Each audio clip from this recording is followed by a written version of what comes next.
कांग्रेस नेता प्रमोद तिवारी ने कहा, सच तो ये है कि उन्होंने कोई वादा पूरा नहीं किया। क्या ये सरकार किसी मामले में सफल हुई है? 303 से 240 लोकसभा सीटों पर आ गए हैं और अगली बार 40 सीटों पर सिमट जाएंगे।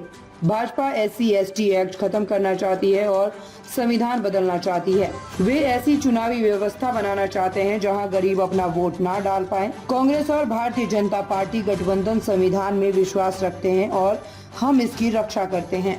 सिर्फ भाजपा वालों को छोड़ के सच्चाई ये है कि 10 साल में कोई वादा पूरा किया? 15 लाख आया, काला धन आया, महंगाई घटी, बेरोजगारी घटी। क्या किसी मुद्दे पे ये सरकार सफल हुई किसानों को दुगनी आय देने का?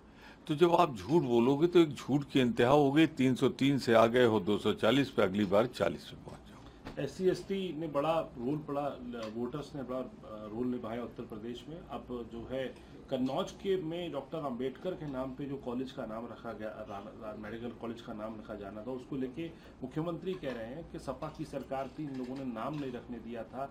2016 में तो ये SC/ST रिजर्वेशन के वो खत्म करने में जुट गए थे। तो अब बीजेपी अटैक कर रही है इंडिया ब्लॉक पार्टी को। बीजेपी SC/ST एक्ट खत्म करना चाहती है, बीजेपी संविधान बदलना चाहती है, लोगों से मताधिकार लेना चाहती है, एक ऐसी प्रणाली में चुनाव कराना चाहती है जहां गरीब वोट डाल न सके किसी तरह।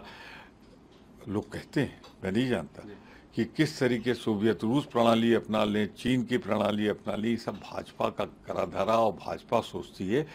कांग्रेस, इंडिया गठबंधन के लोग संविधान में विश्वास करते हैं और संविधान तुम्हें मिटाने नहीं देंगे भाजपा, चाहे जितनी कोशिश कर लो, अब तुम्हारी औकात भी नहीं रहेगी। सपा को तो नहीं खत्म करने वाले, क्योंकि बीजेपी कह रही है कि सपा को खत्म कर देगी कांग्रेस कभी भी किसी रीजनल पार्टी को उभरने नहीं देती है।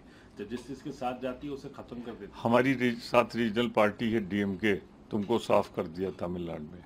हमारे साथ सापा है, रीजनल पार्टी है, राष्ट्रीय दल मिल जाए वो ठीक है, उसने तुमको पहुंचा दिया किनारे। 33 पे आ गए, वो खुद 37 पे है।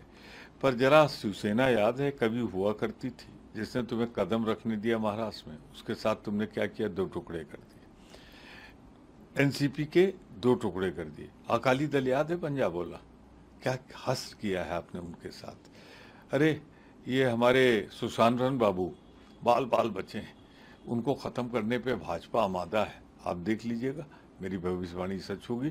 भाजपा ने जिसको साथ लिया उसको निकल गई।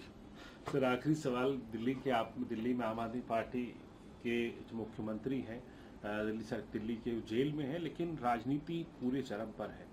कल जब आम आदमी पार्टी की तरफ से संजय सिंह ने कहा कि उनका वजन बहुत घट रहा है, शुगर लेवल बहुत नीचे जा रहा है, तो अब जो है ये बात सामने आ गई कि उतना वजन नहीं घटा है, वजन कम घटा है। भाजपा और आम आदमी पार्टी की अंताक्षरी में नहीं पढ़ना चाहता मैं, पर एक बात तो सबको दिख गई कि जब लोअर कोर्ट ने जमानत दे दी, सबऑर्डिनेट कोर्ट ने, और हाई कोर्ट में आपने जाके बिना जजमेंट के कॉपी के रोकने की कोशिश की, ED ने, वहां भी रुकने के आसार नहीं नजर आए, तो CBI ने से अरेस्ट करा दिए।